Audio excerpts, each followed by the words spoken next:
कहानी शुरू करने से पहले अगर आप हमारे चैनल पर पहली बार आए हैं तो चैनल को सब्सक्राइब करें, बेल आइकॉन ऑन करें, अच्छे अच्छे कमेंट किया करें ताकि हर आने वाले वीडियो का नोटिफिकेशन सबसे पहले आपको मिले और प्रिय दर्शकों आप उसका फायदा उठा सके। शुरू करते हैं प्रिय दर्शकों आज की यह प्यारी सी कहानी, यह प्यारा सा वीडियो। प्रिय दर्शकों, प्राचीन समय की बात है। किसी जंगल में एक नीलकंठ का जोड़ा अपना घोंसला बना करके रहते थे। वह दोनों पति पत्नी एक दूसरे से बड़ा प्रेम करते थे। एक दिन की बात है, नीलकंठ की पत्नी गर्भवती हो जाती है। प्रिय दर्शकों, इस बात को जानकर कि अब वह दोनों माता पिता बनने वाले हैं, नीलकंठ और नीलकंठ की पत्नी बड़े प्रसन्न थे, बड़े खुश थे। प्रिय दर्शकों, नीलकंठ अपनी पत्नी का बड़ा ख्याल रखता था।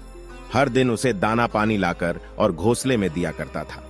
अब धीरे धीरे समय गुजरता है और नीलकंठ की पत्नी का प्रसव काल निकट आ जाता है। अब नीलकंठ की पत्नी बड़ी प्रसन्न थी। वह अपने पति नीलकंठ से कहती है कि पिया जी, हमारी संतान आने वाली है। बहुत ही जल्द मैं अपने बच्चों को जन्म दूंगी। बुढ़ापे में वह हमारी खूब सेवा करेंगे, हमारा सहारा बनेंगे। अब हमें किसी बात की चिंता नहीं है। हमारी संतान हमारी खूब सेवा करेगी। प्रिय दर्शकों, नीलकंठ कहता है कि प्रिय, हमें ऐसा नहीं सोचना चाहिए कि हमारी संतान हमारी सेवा करेगी या हमारा बुढ़ापे का सहारा बनेगी। नीलकंठ की पत्नी कहती हैं कि पियाजी, ऐसा क्यों कह रहे हैं? हर संतान अपने माता पिता की सेवा करती है, फिर हमारी संतान हमारी सेवा क्यों नहीं करेगी? तब नीलकंठ कहता है कि प्रिय, मैं तुम्हें कहानी के माध्यम से बताता हूं कि बुढ़ापे में अपनी औलाद से माता पिता को इन दो चीजों की उम्मीद कभी नहीं करनी चाहिए, और जो भी मनुष्य इन दो बातों को याद कर लेगा वह अपने बुढ़ापे में कभी दुख नहीं भोगेगा। प्रिय दर्शकों, अब नीलकंठ अपनी कहानी प्रारंभ करता है। नीलकंठ कहता है कि प्रिय, किसी नगर में एक व्यक्ति रहता था।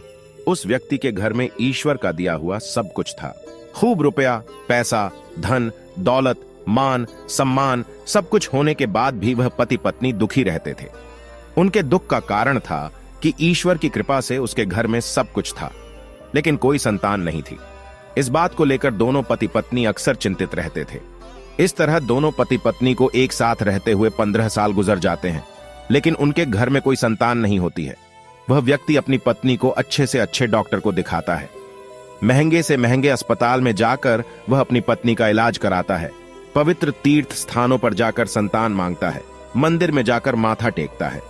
तब कहीं जाकर शादी के 20 साल बाद उसकी इच्छा पूरी होती है। ईश्वर की कृपा से उस व्यक्ति की पत्नी को एक पुत्र प्राप्त होता है। अस्पताल में बच्चे का जन्म होता है। पुत्र की बात सुनकर वह खुश हो जाता है। बच्चे की साफ सफाई के बाद उस अस्पताल की नर्स जब उनके नन्हे से पुत्र को लेकर उनके पास पहुंचती है तो दोनों पति पत्नी पूछने लगते हैं कि हमारी संतान कैसी है, कोई दिक्कत तो नहीं है। दोनों पति पत्नी की इन बातों को सुनकर नर्स उस व्यक्ति की पत्नी से कहने लगती है कि बहन जी, आपको जो पुत्र हुआ है वह सुंदर है, अच्छा है, लेकिन इसमें एक कमी है। नर्स के मुंह से जब बच्चे की मां यह सुनती है कि कोई कमी है तो वह चिंतित हो जाती है। नर्स कहती है कि बहन, घबराने की कोई बात नहीं है। बहन जी, जो आपको पुत्र हुआ है वह सुंदर है, स्वस्थ है, बस उसमें एक कमी है कि उसकी एक आंख नहीं है। तुम्हारा पुत्र एक आंख से काना है, बस यही कमी है, बाकी सब ठीक है। प्रिय दर्शकों, जब उस मां को यह पता चलता है कि मेरे बेटे की एक आंख नहीं है, मेरा पुत्र एक आंख से काना है, तो वह मां रोने लगती है और अपने पुत्र को सीने से लगा लेती है और कहने लगती है कि कोई बात नहीं, मेरे पुत्र की एक आंख नहीं है तो क्या हुआ, एक आंख तो सही है, जैसा भी है, पर यह तो मेरे दिल का टुकड़ा है। मेरे लिए दुनिया का सबसे सुंदर बच्चा मेरा पुत्र है। प्रिय दर्शकों, मां के लिए सभी संतानें बराबर होती है, चाहे कोई काला कुरूप हो या चाहे कोई गोरा और सुंदर। मां कभी अपने बच्चों का शरीर नहीं देखती, वह उनकी आत्मा से जुड़ी होती है। मां उस बालक को देखकर कहती है, कितना सुंदर है मेरा बच्चा। प्रिय दर्शकों, उस मां की इन बातों को सुनकर नर्स की आंखों में भी पानी आ जाता है। वह नर्स सोचने लगती है, यदि परमात्मा को संतान का सुख देना ही था तो इस पुत्र को दोनों आंखें दे देता, इसमें क्या चला जाता। वह मां कहने लगती है कि कोई बात नहीं, जैसा भी है, आखिर है तो मेरा ही बेटा, पर आज इसकी अगर दोनों आंखें सलामत होती तो और भी अच्छा होता। दोनों आंखों के साथ मेरा पुत्र कितना सुंदर लगता। प्रिय दर्शकों, मां की इन बातों को वह नर्स सुनती है तो वह कहने लगती है, बहन जी, यदि आप चाहती हो कि आपके पुत्र की दोनों आंखें हो तो ऐसा भी हो सकता है, जब माँ यह सुनती है कि उसके बच्चे की दोनों आंखें लग सकती हैं, तो वह कहने लगी, नर्स मैडम, यह कैसे संभव। अब नर्स उन्हें बताते हुए कहती है कि ऐसा हो तो सकता है, उसके लिए आप दोनों माता पिता में से किसी एक को अपनी एक आंख देनी होगी। इससे आपके पुत्र की दोनों आंखें ठीक हो जाएंगी। प्रिय दर्शकों, नर्स की इन बातों को जब वह व्यक्ति सुनता है तो कहने लगता है, कोई बात नहीं नर्स मैडम, हमारे पुत्र की एक आंख तो सही सलामत है। हमारा पुत्र एक आंख से ही दुनिया देख सकता है, दूसरी आंख इसे लगाने की कोई जरूरत नहीं है। हमारा पुत्र जैसा भी है अच्छा है। मैं अपनी आंखें दान नहीं कर सकता क्योंकि मेरा घर मेरी मेहनत मजदूरी से ही चलता है। जब मेरी एक आंख नहीं होगी तो कैसे मैं अपने परिवार को पाल पाऊंगा, कैसे इस बच्चे का खर्च उठा पाऊंगा। यह तो तभी संभव है जब मेरी दोनों आंखें ठीक होंगी। मैं एक पिता हूं और अपनी पत्नी को और बच्चों को पालने का भार मेरे कंधों पर है। अब रही बात मेरे पुत्र की, एक आंख की, तो यह सब परमात्मा की देन है। ईश्वर ने जिसे जिस रूप में भेजा है वह हमारा पुत्र उसी रूप में ठीक है। प्रिय दर्शकों, पिता ने तो साफ इनकार कर दिया, लेकिन मां तो आखिर मां होती है। वह नर्स से कहती है कि मैडम, यदि ऐसा हो सकता है तो मैं अपनी एक आंख अपने पुत्र को देना चाहती हूं। मेरा क्या है, मुझे तो घर पर ही रहना है, लेकिन मेरे बेटे को तो अपना पूरा जीवन काटना है। इसलिए नर्स मैडम, मैं अपनी एक आंख अपने पुत्र को देना चाहती हूं। जब वह व्यक्ति अपनी पत्नी से कहता है कि इस तरह तो तुम कानी हो जाओगी, तो वह मां कहती है कि मुझे मंजूर है कि मैं कानी हो जाऊं, लेकिन मैं अपने पुत्र को दोनों आंखों के साथ देखना चाहती हूं। मेरी एक आंख ले लो और मेरे बेटे को लगा दो। मेरे बेटे की जब दोनों आंखें होंगी तो दोनों आंखों के साथ वह कितना सुंदर लगेगा। मैं अपने पुत्र को एक आंख दान में देना चाहती हूं। प्रिय दर्शकों, इस प्रकार मां के कहने पर डॉक्टर उस मां की एक आंख निकालकर उसके पुत्र को लगा देते हैं। इस तरह पुत्र की दोनों आंखें सही हो जाती हैं और मां एक आंख पुत्र को देने के बाद कानी हो जाती है। प्रिय दर्शकों, नीलकंठ आगे अपनी पत्नी से कहता है कि प्रिय, कुछ दिन तक सभी लोग अस्पताल में रहते हैं। जब दोनों मां बेटे स्वस्थ हो जाते हैं तो अस्पताल से मां बेटे को छुट्टी मिल जाती है। इस प्रकार वह व्यक्ति अपनी पत्नी और पुत्र को लेकर अपने घर आ जाता है और दोनों पति पत्नी मिलकर अपने पुत्र का पालन पोषण करने लगते हैं। इस प्रकार अपने बच्चे का पालन पोषण करते हुए और उनका पुत्र 5 साल का हो जाता है। सब कुछ अच्छा चल रहा होता है। तभी एक दिन उस बच्चे के पिता के किसी सड़क दुर्घटना में प्राण चले जाते हैं। जब उसकी पत्नी को अपने पति की मौत की खबर मिलती है तो वह बेचारी दहाड़े मारकर रोने लगती है। वह सोचने लगती है कि मेरा 4 साल का बच्चा है, घर में एक ही कमाने वाले थे और वह भी मुझे छोड़कर चले गए। अब मैं इस बच्चे का पालन पोषण कैसे कर पाऊंगी। अब यह सोच सोचकर वह दहाड़े मारकर रोने लगती है। उसका रोना धोना सुनकर आस पड़ोस के लोग आ जाते हैं और उस लाचार मां को समझाने लगते हैं, उसे धीरज रखने को कहते हैं और किसी तरह समझा बुझाकर उस व्यक्ति का अंतिम संस्कार करते हैं। प्रिय दर्शकों, इस प्रकार वह लाचार मां अपने 5 साल के बच्चे के साथ जीवन बिताने लगती हैं। घर में जो जमा पूंजी थी वह सब संतान पाने की चाह में उसके इलाज कराने में पहले ही खर्च हो चुकी थी। पति की मृत्यु के बाद जो भी बचता है वह पति के अंतिम संस्कार में चला जाता है। इस प्रकार वह मां दूसरों के घरों में झाड़ू पोछा करके, दूसरों के घरों में बर्तन मांज करके अपने पुत्र का पालन पोषण करने लगती है। वह मां दूसरों के घरों में झाड़ू पोछा करती, वह सोचने लगती है कि मेरा 4 साल का बच्चा है, घर में एक ही कमाने वाले थे और वह भी मुझे छोड़कर चले गए। अब मैं इस बच्चे का पालन पोषण कैसे कर पाऊंगी। अब यह सोच सोचकर वह दहाड़े मारकर रोने लगती है। उसका रोना धोना सुनकर आस पड़ोस के लोग आ जाते हैं और उस लाचार मां को समझाने लगते हैं, उसे धीरज रखने को कहते हैं और किसी तरह समझा बुझाकर उस व्यक्ति का अंतिम संस्कार करते हैं।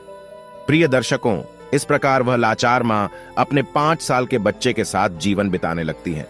घर में जो जमा पूंजी थी वह सब संतान पाने की चाह में उसके इलाज कराने में पहले ही खर्च हो चुकी थी। पति की मृत्यु के बाद जो भी बचता है वह पति के अंतिम संस्कार में चला जाता है। इस प्रकार वह मां दूसरों के घरों में झाड़ू पोछा करके, दूसरों के घरों में बर्तन मांज करके अपने पुत्र का पालन पोषण करने लगती है। वह मां दूसरों के घरों में झाड़ू पोछा करती, दूसरों के घरों में बर्तन साफ करती, लेकिन अपने पुत्र को कोई दुख तकलीफ नहीं होने देती। वह दूसरों के घरों में नौकरानी बनकर पैसे कमाती, अपने पुत्र को खेलने के लिए अच्छे अच्छे खिलौने लेकर आती, अपने पुत्र को अच्छे अच्छे वस्त्र लाकर देती, हर समय अपने बच्चे के साथ परछाई की तरह बनी रहती थी। जब उसका बेटा थोड़ा और बड़ा हो जाता है, जब वह पुत्र 6 साल का हो जाता है, तो एक दिन वह मां अपने बेटे को लेकर एक विद्यालय में पहुंचती है और उस विद्यालय के प्रधानाचार्य से विनय पूर्वक कहती है कि भाई साहब, मुझे अपने बेटे का इस विद्यालय में दाखिला कराना है। प्रिय दर्शकों, वह मां जिस विद्यालय में अपने बच्चे का एडमिशन कराने जाती है, वह विद्यालय उस नगर का एक प्रसिद्ध विद्यालय होता है। उस विद्यालय में अमीर लोगों के बच्चे पढ़ते थे।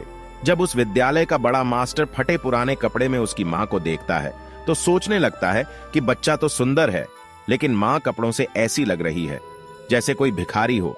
यह बेचारी कहां से इस बच्चे की किताबों और इतनी महंगी फीस भर पाएगी।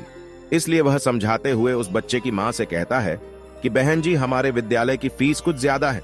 हमारे विद्यालय में अमीरों के बच्चे पढ़ते हैं, इसलिए बेहतर होगा आप अपने बच्चे का एडमिशन किसी सरकारी स्कूल में करा दें। मास्टर जी की इन बातों को सुनकर मां कहने लगती है कि सर जी, आप पैसों की चिंता मत करिए, आपकी जो भी फीस हुआ करेगी उसे मैं समय से जमा कर दिया करूंगी। मेरा एक लौता बालक है और मैं चाहती हूं कि मेरा बच्चा पढ़ लिखकर बड़ा डॉक्टर बन जाए, इसलिए मैं इसे आपके विद्यालय में लेकर आई हूं। प्रिय दर्शकों, वह बड़ा मास्टर जब उस मां की इन बातों को सुनता है तो उस मां की बातों को सुनकर वह बहुत ही प्रभावित होता है और उस बच्चे की मां से कहता है, ठीक है बहन जी, यदि तुम जिद करती हो तो हम तुम्हारे बच्चे को रख लेते हैं। इस प्रकार उसके बच्चे का एडमिशन उस विद्यालय में हो जाता है और वह बालक विद्यालय में पढ़ने जाने लगता है। प्रिय दर्शकों, पहले तो वह मां 5 घरों में झाड़ू पोछा करके अपना गुजार कर लेती थी, लेकिन अब अपने पुत्र के एडमिशन के बाद अपने पुत्र की पढ़ाई की खातिर वह 10 घरों में काम करने लगी। वह मां दूसरों के घरों में झाड़ू पोछा करके अपने पुत्र को पढ़ाने लिखाने लगती है। पढ़ते पढ़ते वह पुत्र जब 5वीं कक्षा में आ जाता है, जब उसकी उम्र 10 साल की हो जाती है, तो एक दिन स्कूल के सभी बच्चे मिलकर उस बालक को चिढ़ाने लगते हैं और खेल खेल में कहने लगते हैं कि देखो देखो, एक आंख वाली कानी का बेटा आ गया। इसकी मां एक आंख से कानी है। प्रिय दर्शकों, वह लड़का जब अपने सहपाठियों की इन बातों को सुनता है तो क्रोध में भर जाता है। उसे बहुत बुरा लगता है। जब विद्यालय की छुट्टी होती है तो छुट्टी के समय हमेशा की तरह उसकी मां उसे लेने आती है। आज भी वह एक आंख से कानी मां अपने बेटे को स्कूल में लेने आई थी। तो वह लड़का अपनी मां से कहता है कि मां, कल से तो मुझे विद्यालय में छोड़ने मत आना और बुलवाने भी मत आना।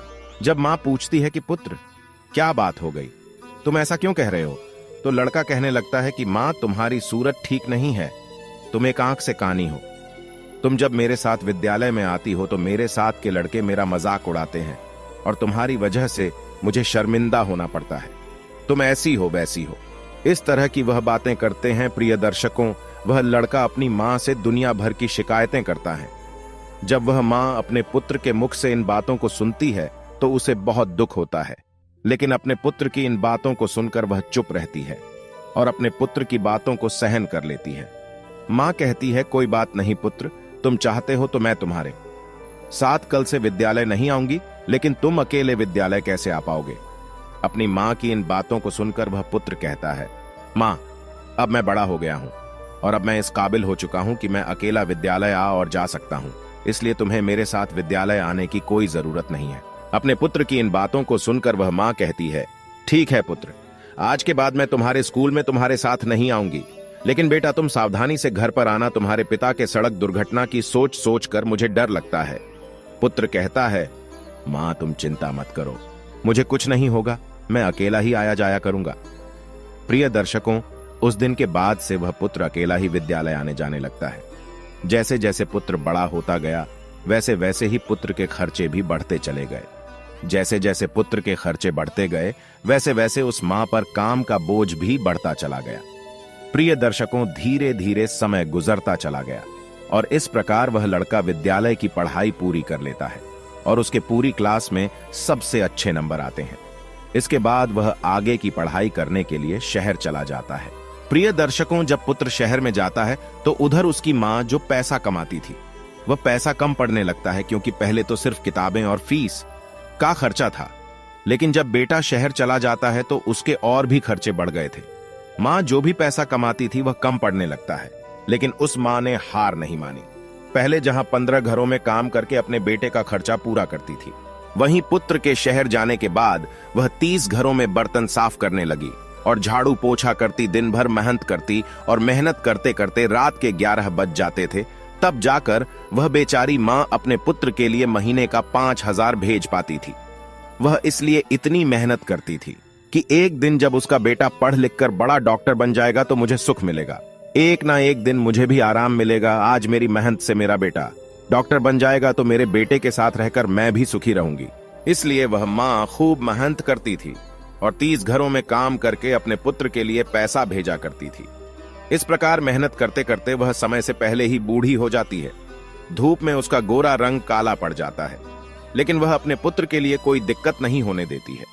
प्रिय दर्शकों, नीलकंठ आगे अपनी पत्नी से कहता है कि प्रिय, जब ऐसे ही कुछ दिन और बीत जाते हैं तो उस माँ को 30 दिन एक पत्र मिलता है। उसमें लिखा होता है कि माँ, अब मैं शहर में बड़ा डॉक्टर बन चुका हूं, अब तुम्हें मेरे लिए पैसे भेजने की जरूरत नहीं है।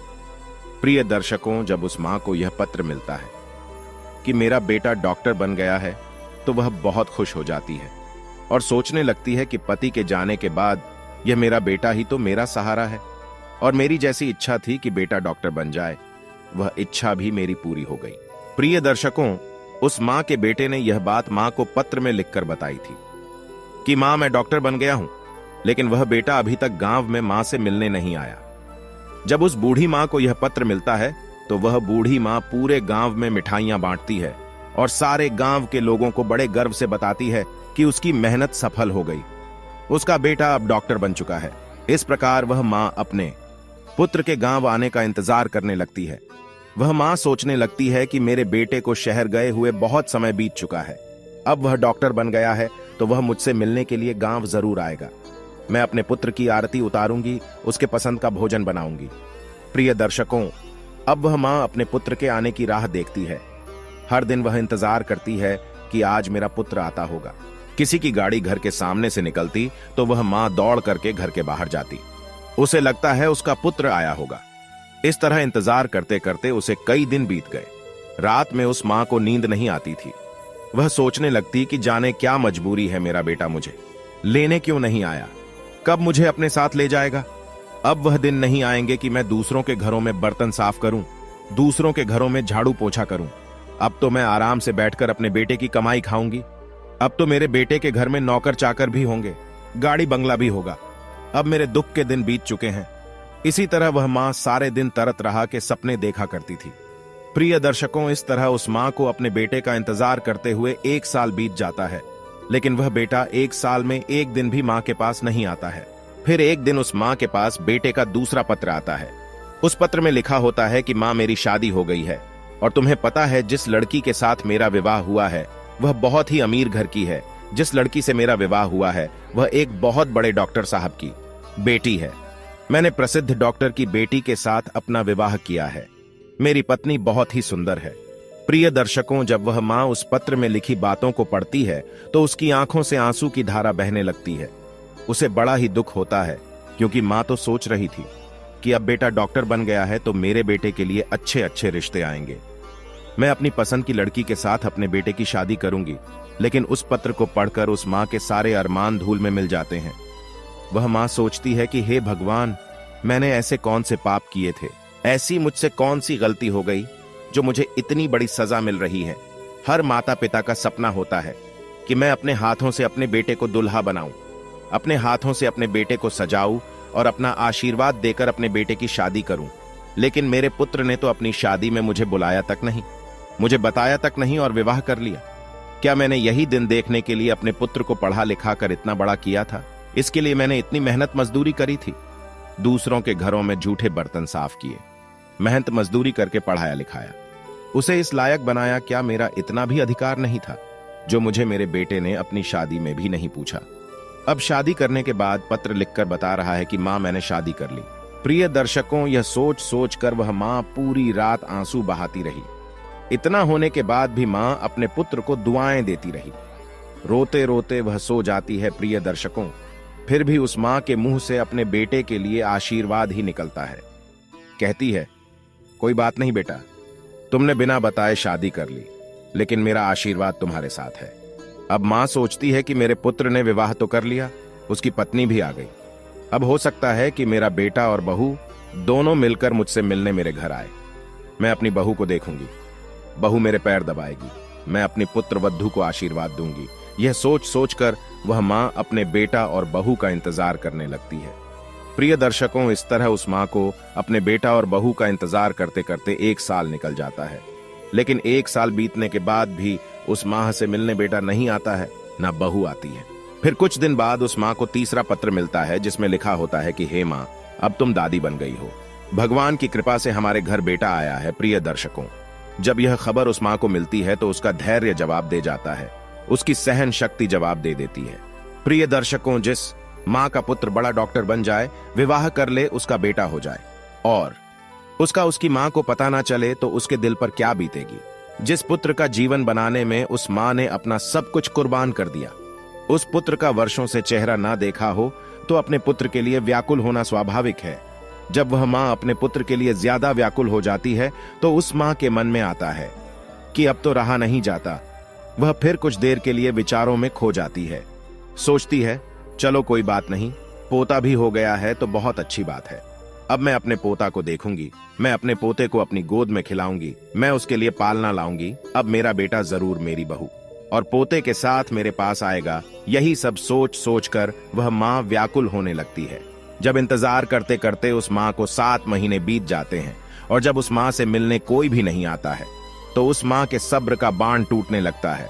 वह व्याकुल हो जाती है और उसी व्याकुलता में वह मां यह फैसला करती है कि चाहे कुछ भी हो जाए, मैं अपने पोता को देखने जरूर जाऊंगी।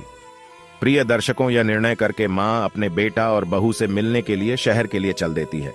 किसी तरह वह पता पूछते पूछते उस शहर में पहुंच जाती है जिस शहर में उसका बेटा रहता था।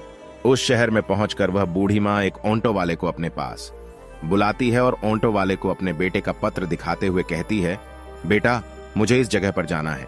ऑटो वाला पता देखता है और बूढ़ी मां को अपने ऑटो में बैठा लेता है और उस बूढ़ी मां को उस बताए हुए पते पर ले जाता है। प्रिय दर्शकों, कुछ समय के बाद वह ऑटो वाला बूढ़ी मां को लेकर बड़े डॉक्टर के बंगले पर पहुंच जाता है और बंगले के सामने अपना ऑटो खड़ा कर देता है और माता जी से कहता है कि मां जी, तुमने जो पता दिखाया था, तुम उस पते पर पहुंच चुकी हो। ये जो सामने बंगला है, यहीं रहते हैं। डॉक्टर साहब व मां उस ऑटो वाले को किराया देती है और अपना झोला उठाकर बंगले की तरफ चल देती है। मां की नजर जब डॉक्टर साहब के बंगले पर पड़ती है तो वह खुश हो जाती है। वह देखती है कि सुंदर आलीशान बंगला बना हुआ है। बंगले के सामने चमचमाती गाड़ी खड़ी है और दरवाजे पर चपरासी बैठे हुए हैं। यह देखकर उस मां को बड़ी खुशी होती है कि कितने सुंदर घर में मेरा बेटा रहता है। प्रिय दर्शकों, नीलकंठ आगे कहता है कि प्रिय वह बूढ़ी मां जो एक थैले में अपने पोते के लिए खिलौने, बहू के लिए साड़ियां और कुछ मिठाइयां लेकर आई थीं, जब वह थैला को लेकर वह मां बंगले के अंदर जाने लगती हैं तो जैसे ही बंगले के अंदर घुसने के लिए होती है तो गेट के पास खड़े एक चपरासी की नजर उस पर पड़ती है। चपरासी देखता है कि फटे पुराने कपड़े पहने एक काली कलूटी बुढ़िया जो एक आंख से कानी है, बंगले के अंदर घुसे जा रही है। जब वह चपरासी उस महिला को देखता है तो कहने लगता है कि तुम्हें किससे मिलना है, इस तरह अंदर कहां चली जा रही हो। चपरासी के जब यह शब्द उस मां के कानों में पड़ते हैं तो वह मां एकदम से रुक जाती है और चपरासी से कहती है कि यहां पर मेरा बेटा रहता है, मेरे बेटे का पुत्र हुआ है, इसलिए मैं अपने पोता को देखने आई हूं। चपरासी उस मां को डांटते हुए कहता है, बुढ़िया, तूने कभी अपनी शक्ल देखी है? तुम्हें पता है कि यह किसका बंगला है? यह एक बड़े डॉक्टर साहब का बंगला है। तब वह मां कहने लगती है, मुझे पता है यह डॉक्टर साहब का बंगला है और जो तुम्हारे डॉक्टर साहब हैं वही मेरे पुत्र हैं। वह चपरासी कहने लगता है, अरे ये बुढ़िया, तुम गांव देहात की महिला ना, तुम्हारे कपड़े ठीक है ना, तुम्हारी शक्ल ठीक है। डॉक्टर साहब, तुम्हारे बेटे कैसे हो सकते हैं? प्रिय दर्शकों, जब यह बात पास में खड़ा हुआ एक दूसरा चपरासी सुनता है तो वह भी उस मां के पास पहुंच जाता है। जब उसे पता चलता है कि यह बुढ़िया कह रही है कि यह डॉक्टर साहब की मां है तो वह चपरासी उनसे पूछने लगता है कि मां, आपके पास कोई प्रमाण है जिससे हम पता कर सके कि तुम हमारे डॉक्टर साहब की मां हो? जब वह मां उस दूसरे चपरासी की इन बातों को सुनती है तो तुरंत ही अपनी साड़ी के पल्लू में बंधा हुआ वह पत्र उस चपरासी को दिखाती है जो उसके पुत्र ने अपनी मां को भेजे थे। जब चपरासी उस पत्र को खोलकर देखते हैं और भेजने वाले का पता देखते हैं तो उस बूढ़ी मां से माफी मांगने लगते हैं और कहते हैं, हे मां, हमें माफ कर दो, हमें नहीं पता था कि तुम डॉक्टर साहब की मां हो। प्रिय दर्शकों, वहां मां कहती हैं कि चलो कोई बात नहीं, मैं तुम्हें माफ कर देती हूं, मुझे बताओ कि मेरा बेटा और बहू कहां पर है। तब वह चपरासी दूर से इशारा करते हुए कहता है कि ऊपर जो कमरा दिख रहा है वह तुम्हारे बेटे का कमरा है और वह अभी इस समय घर पर ही है। प्रिय दर्शकों, अब वह मां अपना सामान तो नीचे रख देती है कि सामान को तो मैं बाद में ले जाऊंगी, पहले अपने पोता को देख लेती हूं, बहू को देख लेती हूं। बूढ़ी मां अपने पोता को देखने के लिए जल्दी जल्दी सीढ़ियां चढ़ करके घर के अंदर जाती है। जैसे ही वह मां घर के अंदर आती है तो वह देखती है कि घर के आंगन में पालना रखा हुआ है और उस पालने में उनका पोता झूल रहा है। जैसे ही उस बूढ़ी मां की नजर अपने पोते पर पड़ती है तो वह दौड़कर पालने से अपने पोते को उठा लेती है और अपने पोते को सीने से लगाकर दुलार करने लगती है। प्रिय दर्शकों, जब वह बूढ़ी मां अपने पोते को गोदी में लेकर दुलार करने लगती है तो बच्चे की नींद टूट जाती है और वह जोर जोर से रोने लगता है। बच्चे के रोने की आवाज जब पुत्र वधू के कानों में पड़ती है तो वह रसोई से बाहर आती है और सोचती है कि न जाने मेरे बच्चे को क्या हो गया, इतनी तेज क्यों रो रहा है। जब वह रसोई से निकलकर आंगन में आती है और अपने बच्चे को एक भिखारी जैसी दिखने वाली बुढ़िया के हाथों में देखती है तो वह चिल्लाने लगती है। अपने पति को आवाज देती है कि सुनिए जी, कोई काली कलूटी बुढ़िया जो एक आंख से कानी है वह हमारे बच्चे को चुराने आई है। पत्नी का चिल्लाना सुनकर पति भी नीचे आ जाता है। पति के आते ही बहू अपने बच्चे को बूढ़ी मां से छीनकर अपने सीने से लगा लेती है और अपने पति से कहती है कि तुमने घर में कैसे चपरासी रखे हैं, कोई भी हमारे घर में घुसा चला आता है। देखो ना, यह भिखारी बुढ़िया हमारे बच्चे को चुराने आ गई। प्रिय दर्शकों, वह बूढ़ी मां कहती है कि बहू मैं चोर नहीं हूं, मैं तो तुम्हारी सास हूं और ये तुम्हारे पास जो खड़ा है वह मेरा बेटा है। तुम्हारी गोदी में जो खेल रहा है वह मेरा पोता है। मैं भला पोते को चुराकर कहां ले जाऊं। जब बहू उन माता जी की इन बातों को सुनती है तो वह अपने पति से कहती है कि यह बुढ़िया क्या कह रही है। क्या सच में यह भिखारी जैसी दिखने वाली आपकी मां है? क्या ऐसे ही गरीब परिवार में आपने जन्म लिया है? मुझे पहले तो कभी आपने बताया नहीं कि आपकी कोई मां भी है। जब बेटा अपनी पत्नी की इन बातों को सुनता है तो कहने लगता है कि यह बुढ़िया झूठ बोल रही है, ये मेरी मां नहीं है, मेरी मां तो अब इस दुनिया में ही नहीं है। प्रिय दर्शकों, अपने बेटे की इन बातों को सुनकर मां को बहुत धक्का सा लगता है। वह मां एकदम से रोने लगती है और कहने लगती है कि बेटा तू कैसी बातें करता है, मैं तो रोज घर के दरवाजे पर बैठकर तेरी राह देखती रहती थी कि मेरा पुत्र आएगा, लेकिन तू तो आया ही नहीं। जब तू नहीं आया तो मैं खुद तुझसे और अपनी बहू से मिलने चली आई। मुझे अपने पोते को देखने की बहुत इच्छा थी, इसीलिए मैं तेरे पास आ गई हूं और तू कह रहा है कि मेरी कोई मां नहीं है। वह बहू जब अपने पति से पूछती है कि यह बुढ़िया क्या कह रही है तो पुत्र कहने लगता है तुम इसकी बातों में मत आओ, मैं कसम खाकर कहता हूं कि यह बुढ़िया मेरी मां नहीं है। अपने पुत्र की इन बातों को जब वह मां सुनती है तो उनकी आंखों में आंसू आ जाते हैं। वह सोचने लगती है कि जिस बेटे को मैंने मेहनत मजदूरी करके पढ़ाया लिखाया, डॉक्टर बनाया, वहीं बेटा धन और पद के नशे में मुझे पहचानने से इनकार कर रहा है। वह कसम खाकर भी यह मानने को तैयार नहीं है कि यह मेरी मां है, जो पुत्र मेरे जीने का सहारा था, जिसके लिए मैं अभी भी जिंदा हूं, जिसके लिए मैंने अपनी जवानी को कुर्बान कर दिया। वह कह रहा है कि यह बुढ़िया झूठ बोल रही है, यह मेरी मां नहीं है। इस संसार में मेरा एक ही सहारा था, आज तो वो भी छूट गया। प्रिय दर्शकों, वह मां समझ जाती है कि मेरे पुत्र ने बड़े घर की बेटी के साथ विवाह किया है, मेरा बेटा बड़े पद पर पहुंच गया है, इसलिए मुझे पहचानने से इनकार कर रहा है। मां ने कहा, बेटा कोई बात नहीं, मुझे लगा कि तुम मेरे पुत्र हो, इसलिए मैं तुम्हारे पास चली आई, क्योंकि तुम्हारे जैसा एक मेरा भी पुत्र है, जिसे मैंने मेहनत मजदूरी करके डॉक्टर बनाया है, जो मेरे जीने का सहारा था। लेकिन अब मुझे पक्का यकीन है कि तुम मेरे बेटा नहीं हो सकते, मुझसे गलती हो गई है। प्रिय दर्शकों, और इतना कहकर वह मां रोते रोते घर की सीढ़ियों से नीचे उतरने लगती है और सोचने लगती है कि बुढ़ापे में एक ही सहारा था और वो भी आज मुझसे छूट गया। अब किसके सहारे में जीऊंगी? एक आस थी, वो भी टूट गई। वह मां सोचती है कि जिसे मैंने जीवन की खुशी समझा था, जिसको मैंने अपने जीवन जीने का अधिकार माना था, जो जीवन की नैया को पार लगाने वाला था, वही इस बूढ़ी जीवन नैया को मझधार में डूबा रहा है। प्रिय दर्शकों, इस प्रकार रोते रोते मां भारी कदमों से नीचे उतरने लगती है। अब उनके मन में एक भावना उठती है कि जब बेटे ने ही मुंह मोड़ लिया है तो अब जीकर मैं क्या करूंगी? अब बेटा ही नहीं रहा तो इस जीवन का क्या होगा?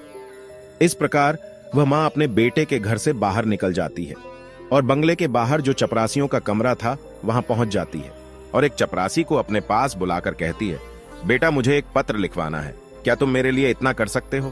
प्रिय दर्शकों, क्योंकि चपरासियों को तो पहले ही पता था कि ये बूढ़ी औरत डॉक्टर साहब की माँ है, इसलिए वह तुरंत ही कागज कलम ले आता है और पूछने लगता है कि बताओ माँ जी, मुझे क्या लिखना है। इस तरह बूढ़ी माँ बोलती जाती है और वह चपरासी लिखता जाता है। जब वह पत्र पूरा लिखा जाता है तो वह माँ उस चपरासी से कहती है, बेटा मुझे बहुत जोरों की प्यास लगी है, क्या तुम मेरे लिए थोड़ा पानी ला सकते हो। प्रिय दर्शकों, उस माँ के कहने पर चपरासी तो बूढ़ी माँ के लिए पानी लेने चला जाता है और इधर वह बूढ़ी माँ अपनी साड़ी का फंदा पंखे में डालकर और आत्महत्या कर लेती है। जब चपरासी पानी लेकर वापस लौटता है तो कमरे का नजारा देखकर हैरान रह जाता है। चपरासी देखता है वह माताजी फांसी के फंदे पर झूल रही है। अब तुरंत ही वो जाकर यह खबर डॉक्टर साहब को देता है। इस खबर को सुनकर वह पति पत्नी दौड़े दौड़े उस कमरे में आते हैं। आगे आगे डॉक्टर साहब और पीछे पीछे उनकी पत्नी दौड़ते हैं। जब वह पुत्र अपनी मां को इस हालत में देखता है तो अपनी मां को देखकर उसके पैरों तले जमीन खिसक जाती है। प्रिय दर्शकों, वह पुत्र अपना माथा पकड़ लेता है और माथा पकड़कर जमीन पर बैठ जाता है। वह सोचने लगता है कि मुझे नहीं पता था कि मेरी बातें मेरी मां को इतनी बुरी लगेंगी। मैं तो अपनी पत्नी को झूठी शान शौकत दिखाने के कारण मां को पहचानने से इनकार कर रहा था, इसलिए कह दिया कि मेरी कोई मां नहीं है। मुझे डर था कि मेरी असलियत जानकर मेरी पत्नी मुझे छोड़ ना दे, इसलिए मैंने यह बोल दिया कि मेरी कोई मां नहीं है। लेकिन तुमने तो मेरे झूठ को सच बना दिया। एक बार पुत्र की मजबूरी के बारे में सोचा होता। प्रिय दर्शकों, तभी डॉक्टर साहब की पत्नी की नजर फांसी पर झूलती हुई उस मां के हाथों पर पड़ती है। जब उस बेटे की पत्नी फांसी पर झूलती हुई मां के हाथों में कागज का टुकड़ा देखती है तो वो उस कागज के टुकड़े को बूढ़ी मां के हाथों से लेकर पढ़ने लगती है। पढ़ते पढ़ते उसकी आंखें भर आती हैं। उस पत्र में लिखा हुआ था कि बेटा, मेरा आशीर्वाद है कि तुम खूब उन्नति करो। मेरा आशीर्वाद तुम्हारे साथ है। मैं जाते जाते तुम्हें कुछ राज बताना चाहती हूँ। बेटा, मैं अच्छी नहीं दिखती हूँ, तो उसके पीछे भी एक कारण तुम ही हो। जब तुम्हारा जन्म हुआ था उस समय तुम्हारी एक आंख नहीं थी। मैंने अपनी एक आंख तुम्हें देकर तुम्हें सुंदर बनाया था, सुंदर रूप दिया और मैं कुरूप हो गई, और उसी कुरूप चेहरे से तुम नफरत करते हो क्योंकि मैं कानी हूं और दूसरा मेरा रंग काला है। यह भी ऐसा नहीं था बेटा। आज तुम जिस मुकाम पर बैठे हो उस मुकाम पर तुम्हें पहुंचाने के लिए मैंने दिन रात मेहनत की है। मैंने कभी नहीं देखा कि कितनी गर्मी है, कितनी सर्दी है तुम्हें पढ़ाने लिखने के लिए। तुम्हारे खर्चे उठाने के लिए मैं काली कलूटी हो गई, उसका भी मुझे कोई मलाल नहीं है। तुम सुंदर हो, इसकी मुझे खुशी है। मैं तुम्हें देखना चाहती थी, अपने पोता को देखना चाहती थी, अपनी बहू से मिलना चाहती थी, इसलिए मैं शहर चली आई, क्योंकि तुमने तो कभी गांव आकर मेरा हाल नहीं पूछा। लेकिन जब मैं स्वयं चलकर तुमसे मिलने आई तो तुमने तो मुझे पहचानने से इनकार कर दिया। इसीलिए लगा कि अब दुनिया में मेरा कोई नहीं है, अब जीने का मेरा उद्देश्य खत्म हो गया है। जब कोई रहा नहीं तो मेरे जीने का क्या फायदा। बेटा, जाते जाते ईश्वर से प्रार्थना करती हूं कि तुम सदा खुश रहो, तुम्हारी संतान खुश रहे। प्रिय दर्शकों, जब उस बेटे की पत्नी यह पत्र पढ़कर अपने पति को सुनाती है तो उस बेटे का सर शर्म से नीचे झुक जाता है। उसे अपने आप से घृणा होने लगती है कि जिस मां ने मेरी जिंदगी बनाने में अपना सब कुछ निछावर कर दिया, वही मां आज मेरी चौखट पर मुझसे मिलने आई तो मैंने एक गिलास पानी तक नहीं पूछा। इस प्रकार दोनों पति पत्नी अपनी गलती के लिए उस मरी हुई मां से माफी मांगते हैं। लेकिन अब क्या हो सकता था, वह मां तो उनकी माफी सुनने के लिए वहां मौजूद नहीं थी, उनसे बहुत दूर जा चुकी थी, जहां से कोई नहीं आता। प्रिय दर्शकों, अब डॉक्टर साहब के जीवन में सिर्फ पछताना ही रह गया था।